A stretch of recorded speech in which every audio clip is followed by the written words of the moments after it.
நல்லா காட்டு. Welcome to VSPM channel. VSPM channel subscriber பண்ணாதவங்க சப்ஸ்கிரைபர் பண்ணிக்கோங்க. கூடவே இருக்கிற பெல் பட்டனை கிளிக் பண்ணிக்கோங்க. இன்றைக்கி வெள்ளை குழி பணியாரம் செய்கிறதுக்காக இந்த கிளாஸால் ஒரு கிளாஸ் பச்சரிசி எடுத்து நல்லா ஊற வச்சுருக்கிறேன். கழுவிட்டு 2 மணி நேரம் ஆகிடுதுங்க. இது ஊறிட்டு இப்போது இதை நம்ம மிக்சியில் போட்டுக்கலாம்.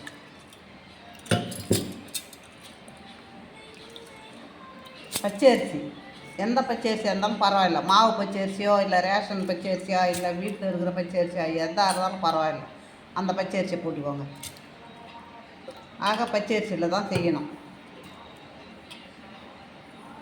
இப்போ இந்த அரிசி போட்டாச்சு. இப்போ 1 கிளாஸ் அரிசிக்கு 1/2 கிளாஸ் சாதம், 1/2 கிளாஸ் சாதம், இந்த 4 ஏலக்காய், இப்போ 1/2 கிளாஸு தேங்காய் பூ. இதை நல்லா நைஸாக அரைச்சிக்கின்னு வந்துடுறேன் நான்.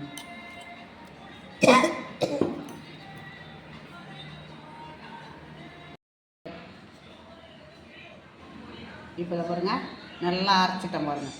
இதை நம்ம இதில் ஊற்றிக்கலாம். இதில் ஊற்றிக்கின்னு நல்லா நைஸாக அரைச்சிட்டேன் பாருங்கள். இப்போ இந்த தண்ணி கொஞ்சம் ஊற்றி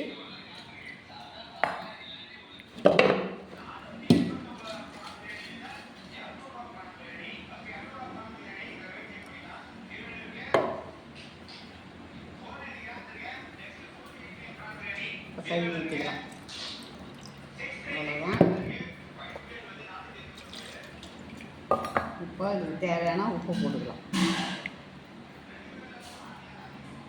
அவ்வளோதான். இப்போ நம்ம அப்படியே கையில் கரைச்சி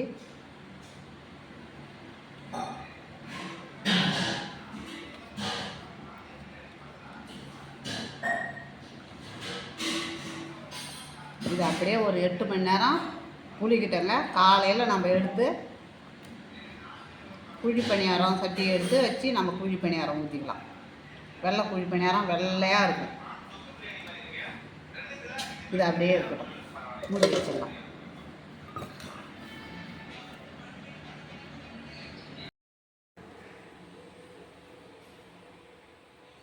இப்போ பாருங்கள், மாவு நல்லா புளிச்சிட்டு பாருங்கள். 8 மணி நேரம் ராத்திரி ஃபுல்லாக நல்லா புளிச்சிட்டு. இப்போது ஒரு 1/4 ஸ்பூனு சோடா, பேக்கிங் சோடா, இப்போ ஒரு 1/2 ஸ்பூனு சர்க்கரை,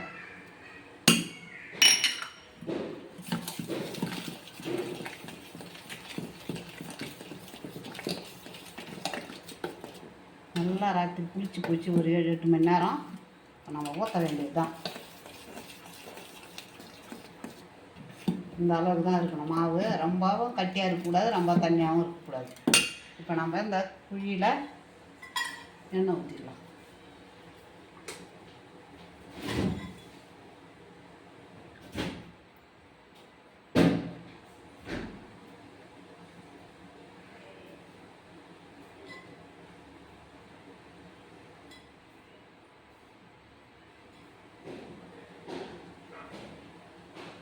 எண்ணெய் ஊற்றினாலும் ஊற்றிக்கலாம், நெய் இருந்தாலும் நெய் கூட ஊற்றலாங்க. சுவையாக இருக்குது நெய் இருந்தால். நம்ம சமையல் எண்ணெய் தான் ஊற்றிக்கிறோம்.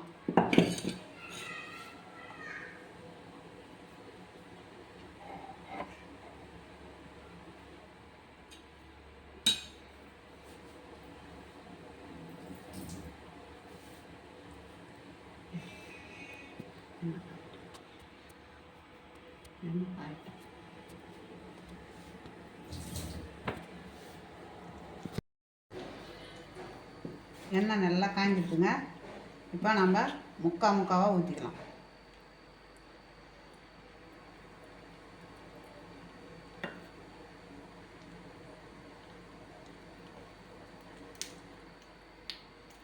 நிறையா ஊற்றக்கூடாது.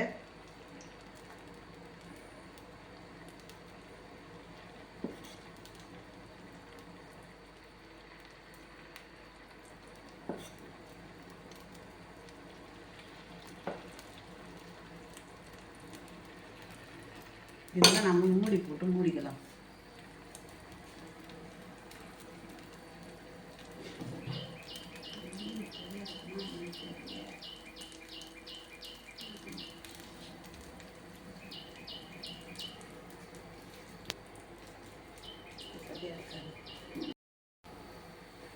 இப்போ நம்ம திருப்பி விட்டுக்கலாங்க.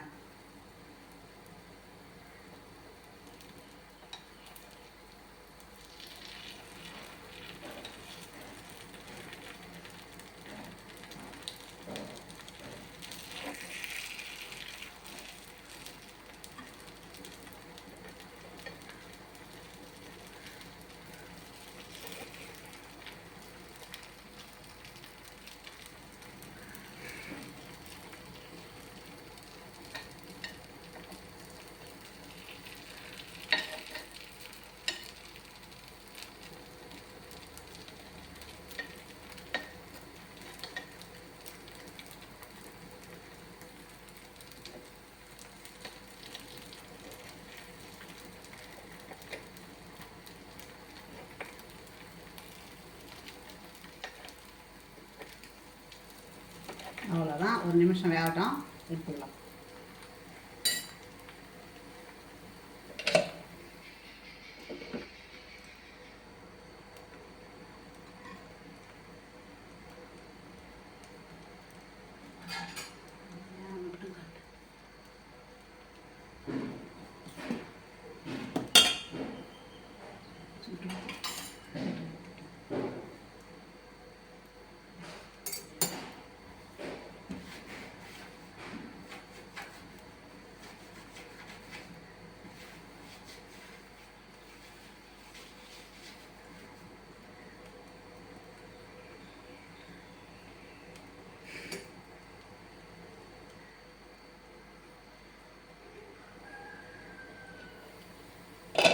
இப்போ நம்ம எடுத்துடலாம்.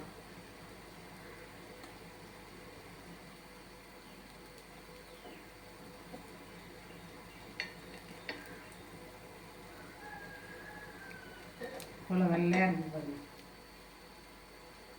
சூப்பராக இருக்கும். இதுக்கு சைட் டிஷ்ஷே தேவையில்லை.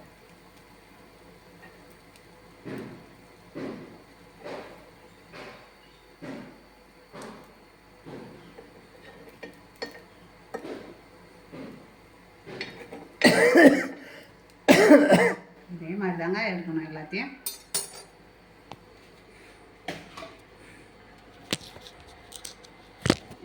புடவை வேறு அவுத்துக்குதுரா. வெள்ளை குழி பணியாரம் ரெடி ஆகிடுதுங்க. நீங்களும் இதே மாதிரி செய்து பாருங்கள், சூப்பராக இருக்கும். நல்லா புசு புசுன்னு இருக்குது பாருங்கள். பாருங்க, நல்லா அழகாக. இதுக்கு சைட் டிஷ்ஷே தேவையில்லை, அப்படியே சாப்பிட்லாம். சைட் டிஷ் தேவைன்றவங்க நீங்கள் சைட் டிஷ் வச்சுன்னு சாப்பிட்லாம். இது பிடிச்சிருந்ததுன்னா எனக்கு லைக் பண்ணுங்கள், கமெண்ட் பண்ணுங்கள், சப்ஸ்கிரைபர் பண்ணுங்கள். ஏற்கனவே நான் போட்டிருக்கேன், ஆனால் இதை மாதிரி வெள்ளை குழி பணியாரம் போடலை, வேறு குழி பணியாரம்லாம் நிறையா போட்டிருக்கேன். நீங்கள் இது பிடிச்சிருந்ததுன்னா எனக்கு சப்ஸ்கிரைபர் பண்ணுங்கள்.